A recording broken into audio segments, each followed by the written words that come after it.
Just let me know. On the 4th of January 2012, a user on 4chan posted this image to the site's infamous B or random board. The anonymous author, who went by the 4-digit pseudonym 3301, challenged users to uncover a message hidden within the image. Unbeknownst to those who stumbled across it, someone had just set in motion one of the most elaborate scavenger hunts the internet has ever seen. At Kuala Lumpur International Airport, a Boeing 777 within minutes of the image being posted, someone discovered that by opening the file using a text editor, an appended string of readable text could be found. The string contained a cipher that, once deciphered, formed a link to yet another image. 370. At first, this appeared to be a dead end, but using an application known as Outguess, users were able to extract hidden information embedded within the first image. The extracted information led to a subreddit, which in turn contained information about the book. 42 minutes past midnight, along with a code, could then be used to uncover a phone number that, when called, played this pre-recorded message. First Officer Fareeq Abdul Hamid, 10 cabin crew members, and 227 There are 3 prime numbers associated with the original tunnel Malaysian 370. 330. Malaysian 370, Lampu radar, good morning, flight level 250. Morning, level 250, Malaysian 370. And at a .com. Malaysian 370, climb flight level 350. Good luck. Climb level 350, Malaysian 370. Less than an hour into the flight, the plane is cruising over the following day. The initial image had been reposted all over the internet. Is clear, and the weather is calm. Flight 370 is then instructed to signal air traffic control in Ho Chi Minh, Vietnam. A growing community of armchair detectives sought to unravel this elaborate puzzle, but no one was quite sure what to make of it. What was the puzzle for? Who was behind it? What happens when you reach the end? Malaysian 370. Some naturally dismissed it as an elaborate joke, while others perceived its complexity as evidence against it being the work of a mere troll. Before long, rumors began to circulate that this could be the work of some secret society or intelligence agency with the intent of recruiting individuals proficient in cryptography, steganography, and other related fields. 1 minute and 43 seconds later, it was nothing but a rumor. Suddenly vanished from radar screens at Kuala Lumpur. The 2 missing numbers mentioned in the recording proved to be the dimensions of the original image. After multiplying the width and height with 3301 and using the product as a web address, users were taken to a website. The website consisted of a countdown as well as an image of a cicada. When the countdown reached 0, the page was updated with a list of coordinates. The coordinates pointed to locations around the globe, 14 locations in 5 different countries. It was now up to participants living near the specified coordinates to rise from their comfortable armchairs and venture outside. And in the wake of that announcement, those who believed cicada to be the work of an organization now felt their beliefs had been justified. In their opinion, only some international collective possessed the means and resources to create a scavenger hunt of this magnitude. This was not the work of your average troll. No, this had to be something else. At each location was a poster with a cicada symbol and a QR code between the South China Sea and the Gulf of Thailand. Over here. The search area was soon expanded, however, after the Malaysian military disclosed additional information. Unlike the radar system employed by air traffic control, the codes linked to an image, the image contained a riddle, the riddle led to a book, and the book led to a website. But here, the puzzle took an unexpected turn. Only a select group of first arrivals to this website were accepted into the final stage of the puzzle. The site eventually closed down with the message, "We want the best, not the followers." The finalists were also warned not to collaborate with others nor to share the details of this private stage of the puzzle. Well, given that we know this, it's safe to say that not everyone heeded that warning. But those who did presumably advanced through the final stages before reaching the very end of the Flight 370. Meanwhile, investigators began to analyze the aircraft's satellite communication records. After nearly a month of silence, an image appeared on the subreddit announcing the conclusion of the puzzle, and just like that, the hunt was over. And from the ground. Cicada had supposedly found the highly intelligent individuals they were looking for, and whatever happened to them is a bit of a mystery, but more on that in a moment. Station then maintained the complete lack of an explanation was perceived by many as confirmation that the puzzle had been nothing but a wild goose chase intent on wasting everyone's time. After all, questions raised by the original image remained unanswered. What was the puzzle for? Who was behind it? What happens when you reach the end? For whatever reason, the terminal ceased to respond. As it later turned out, 3 minutes after the flight vanished over the Andaman Sea, the terminal requested to log back onto the network. The SATCOM link was successfully re-established. Whomever was behind this intricate game had the foresight to include an authentication code known as a PGP signature along with every clue. This allowed users to verify that an image or message was actually from Cicada, as opposed to some imposter seeking to derail or hijack the puzzle. Cicada had repeatedly warned of such false paths and insisted that any message lacking a valid PGP signature should promptly be disregarded. In short, if the That's why this image, posted exactly a year and a day after the first, provoked such a frenzy. After a year of lackluster imitations, this image finally matched the official PGP signature. Cicada was back, and it was time for round 2. The second puzzle was not too dissimilar from the first. The image enclosed the message led to a book, the book produced a link, and gradually the puzzle unfolded. At one point, a recording titled "The In-Star Emergence" was uncovered. Flight path analysis indicated the most probable origin of the final transmission to be somewhere along this arc in the southern Indian Ocean. The search effort shifted accordingly, and as the region fell within the jurisdiction of Australia, the Australian government took charge of the operation. Over the next few weeks, the search area was progressively Another clue led to a refined cryptic Twitter account, which then led to an image. The image proved vital to the progression of the puzzle, but the inclusion of this runic alphabet would remain a mystery for quite some aircraft time. and vessels. Much like the first puzzle, the second swelled into the physical world when a list of coordinates compelled participants to once again take to the streets in search of enigmatic posters. This time it was 8 locations in 4 different countries. But eventually the trail went cold once again. Another select group of first arrivals have been accepted into a final private stage of the puzzle. Unlike the first puzzle, the second did not conclude with an official message from Cicada. The trail merely went cold, and Cicada vanished once more, leaving us no closer to an explanation. However, this was still not the end. While the timing and direction of the sound were reasonably consistent with the final satellite transmission, at the beginning of 2014, it was time for round 3. The sound was in all likelihood caused Once by again, the nothing more image than enclosed a geological message, activity. the message led to a book, Flight the 370 book was produced a also link, equipped with and 2 suffice it to say, underwater it was locator more beacons of which the had a same. battery life of Except some 40 this time, the days. puzzle And as the seemed to deadline revolve approached in around a early April, strange signals book. with a pulse The and book was frequency titled somewhat Liber similar to the signal Primus, emitted meaning by the first beacons. book It in attacked at a Latin, depth of and up to was 3,000 evidently written meters. by Cicada. An autonomous The runic submersible alphabet then uncovered spent in weeks 2013 scanning the seafloor, finally but the made signals had been sense, as the detected, book was primarily but no written wreckage was in ever runes. found.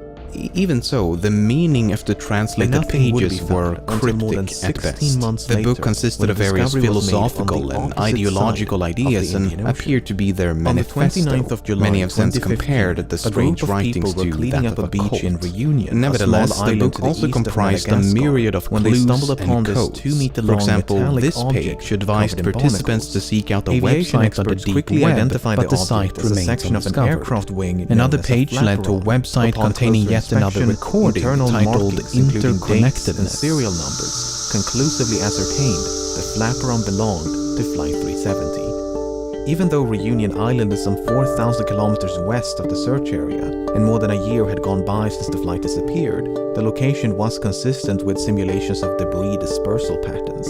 There was now tangible evidence that Flight 370 had crashed somewhere in the Indian Ocean. The discovery of the flaperon prompted numerous searches along beaches significant and portion of the shorelines book southeastern has yet Africa, to and at be least translated. 31 additional The items runic of text on some of the since been pages recovered appear and to be examined. obfuscated Some of by these items layers of include encryption a section that of has the yet to be outboard flap decrypted. from the right Of the wing, 74 pages featuring piece of runes, cowling from one of only the two 19 engines, have been successfully translated. a partial door from the nose landing gear. As 2015 came section of and the went vertical without the launch of a stabilizer, new puzzle, many came a to mangled suspect the casing Liber from one of Primus the had to be embedded headrest completed monitors. if Cicada was to return. 18 of these This was items more or were less identified confirmed as at the either beginning of likely, 2016 highly likely, when or Cicada almost certain encouraged to have a originated from re-examination Factory of the 70, book. whereas only More than 3 4 could be years have confirmed. now gone by The remaining with 11 minimal could progress not be and near identified. complete silence There were from no Cicada. traces of an explosion found on any Questions of the debris raised by tested, the original nor was there image any evidence have of gone fire, ignored. except for What 3 is the small purpose of burn these marks puzzles? on one of the Who's behind unidentifiable them?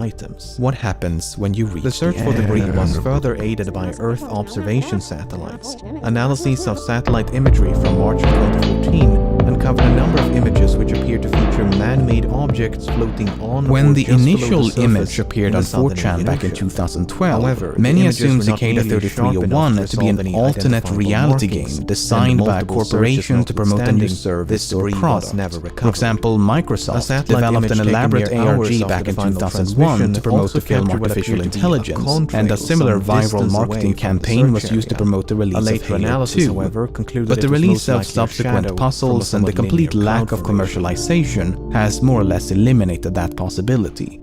If we choose to believe some of the leaked information from the private end stage of each puzzle, then we do gain some insight into who this group might be. For example, at the end of the first puzzle, finalists supposedly received this email. In it, Cicada described themselves as an international group who believe that privacy is an inalienable right. The aim of each puzzle is to recruit like-minded individuals in an effort to develop privacy-conscious solutions. The email then concludes with 3 questions. The PGP signature, which would have confirmed the authenticity of the email, was conveniently removed by the leaker. If a version with a valid signature does exist online, I wasn't able to find it. But regardless of its legitimacy, I find this question a bit odd. It reads, do you believe that information should be free? Assuming the expected answer is yes, then the very first sentence, do not share this information, seems a bit hypocritical. While the idea of a secret society recruiting individuals by means of elaborate cryptographic puzzles may seem a bit absurd or even conspiratorial, it's not entirely unfounded. Corporations and governments alike have employed similar recruitment techniques since at least the Second World War. In 2013, the British intelligence agency GCHQ launched a recruitment program known as Can You Find It? Participants had to decrypt a number of cryptograms hidden across the internet, and those who managed to solve the entire puzzle were offered a prize or a position at the agency. Google did something similar with enigmatic billboards back in 2004, and the US Navy launched a near identical project in 2014. Okay, but then what about the recruits? Why have we not heard from these chosen few? Well, we have. It's just that separating a legitimate finalist from an imposter is virtually impossible. In a 2015 interview with Rolling Stone, 2 alleged winners of the first puzzle chronicled the events beyond the final stage. After receiving an email from Cicada, they were taken to a forum on the dark web. Here they could communicate with 20-some-odd recruits as well as a handful of established members of Cicada. They were told that Cicada 3301 had been founded by a group of friends who shared common ideals about security, privacy, and censorship. The goal was to work as a collective to develop software applications in line with that ideology. As friends recruited friends, this secret society quickly expanded into a decentralized international organization. The recruits were then tasked with developing software that fit the ideology of the group, and members of Cicada would oversee their progress. But without the allure of a puzzle to be solved, the recruits quickly lost interest. By the end of 2012, all but one had left, and a few months later, the site was gone. They never heard from Cicada. In fact, the Boeing 777 is incapable of performing the extreme altitude. One of the two winners, named Marcus Wanner, later elaborated further in a video by YouTuber Nox Populi. Furthermore, Nox Populi himself claims to be a winner of the second puzzle, so I reached out to him, and this is some of what he had to say. After completing the final stages of the second puzzle, Nox Populi received an invitation to join Cicada 3301. However, he was not invited to a website, but was instead merely told to be patient. Then, around May of 2013, all communication with Cicada abruptly ceased. This was around the same time as when the website dedicated to the winners of the first puzzle was suddenly taken down. Nox Populi later contacted other winners of the second puzzle to compare notes, and their experiences were identical. In his own words, all the stories were the same. We were invited to join 3301, then something happened, and silence followed a request for patience. Nox Populi supposed that roughly 5 others completed the second puzzle, in contrast to the 20-odd winners of the first. In regards to who or what Cicada is, Nox Populi believes they could be a remnant of the cypherpunk movement of the late 80s and 90s. Essentially a small group of activists advocating widespread use of strong cryptography and privacy-enhancing technologies, but he admits that there is no way to know for certain. If you want a far more comprehensive walkthrough of these puzzles as opposed to my brief overview, Nox Populi has produced a number of videos on his channel which I highly recommend. While these accounts cannot be verified, they do make for a very compelling argument as to what Cicada is. A group of anonymous developers seeking to develop privacy-conscious applications by recruiting talented individuals via cryptographic puzzles. Sure, it is not nearly as exciting as a shadow government seeking world domination or any of the more fantastical theories, but it is certainly more plausible. You have to keep in mind that no part of these puzzles would have required more than one person. The posters are often pointed to as evidence that this must be the work of some international organization, but I beg to differ. I mean, right now, I could use any number of services to hire random persons around the globe to install posters for me. Although, given that no poster was located more than an hour away from an airport, leads me to believe that one or multiple persons actually traveled to these locations. I mean, some of the posters were found within walking distance of an international airport. The fact is that anyone with a disposable income and enough time on their hands would be able to create the illusion of a vast, secret network spanning the globe. I'm not saying that that is the case with Cicada 3301, but it is nonetheless a possibility that cannot be discounted. With all of that being said, I personally think a loose-knit group of privacy-minded hobby cryptographers to be the most plausible explanation. Cicada made their last public statement in April of 2017, merely warning against disinformation.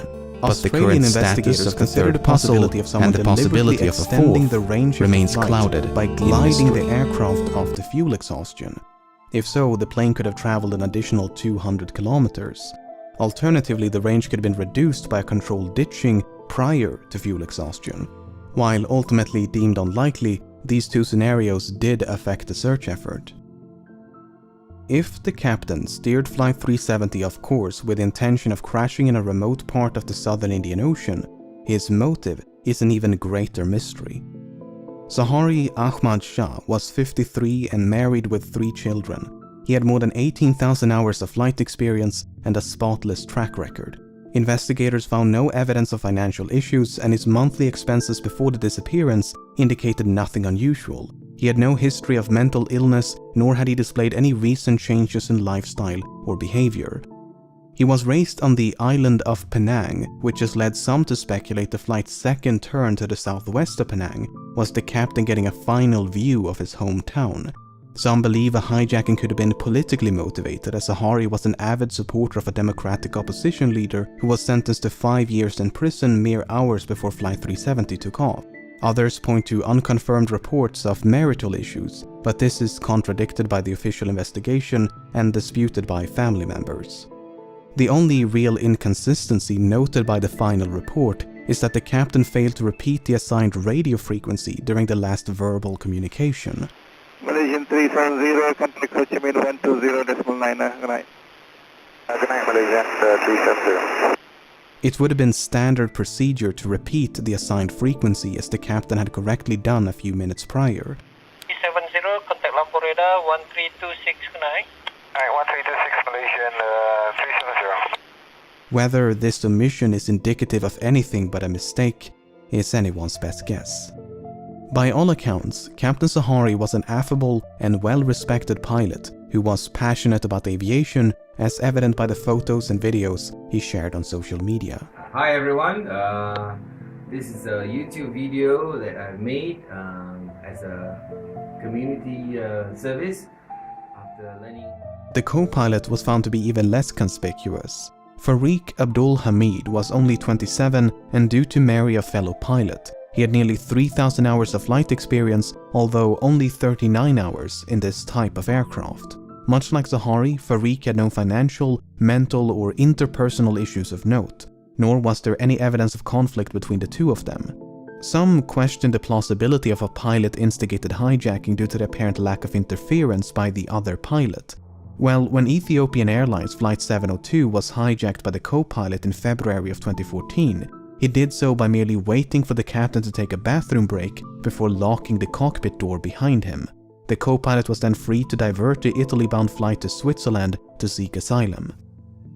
The only noteworthy piece of evidence in regards to the co-pilot of Flight 370 is his phone. You see, when the confidential documents were leaked, they also confirmed another long-circulated rumor, namely that a cell phone tower had briefly established a connection with an iPhone 5S belonging to the co-pilot as Flight 370 approached the island of Penang. According to investigators, it was not a phone call as has been widely reported by the media, but merely an automatic location signal. Why this information was omitted from public reports, we may never know. So what is one to make of all of this? On the one hand, the simulated flight path seems suspicious. On the other, it is difficult to cast any substantial doubt on either of the two pilots' character.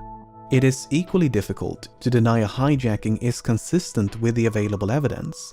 Then again, we're missing some quite major and literal pieces of evidence. The final report issued by the Malaysian government in 2018 could not attribute the loss of communication nor diversion of Flight 370 to a malfunction. Instead, it is believed that someone manually manipulated the aircraft and its systems. For instance, investigators believe SATCOM was manually disabled by a sudden and prolonged interruption of power.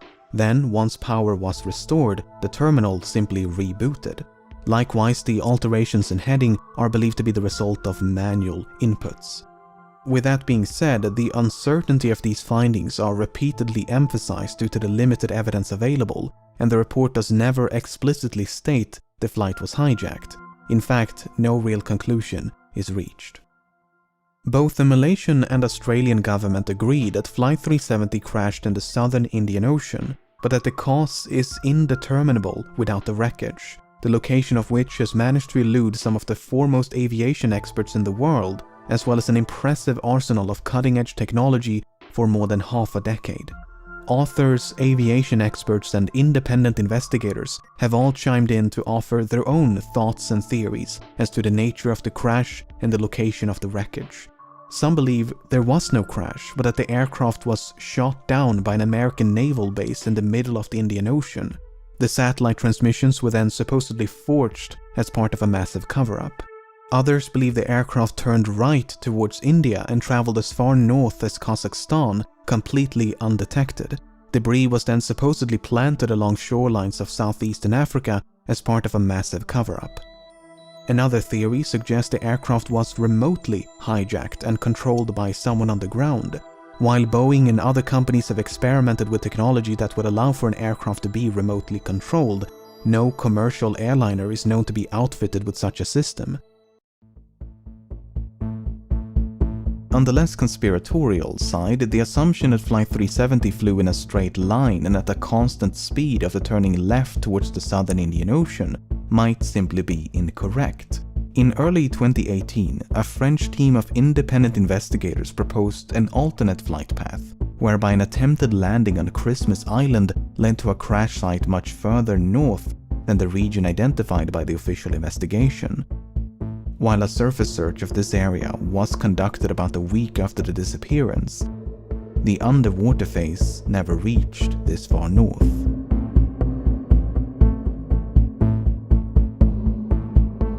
As of the making of this video, the search operation has been suspended, but there have been talks of potentially resuming the search.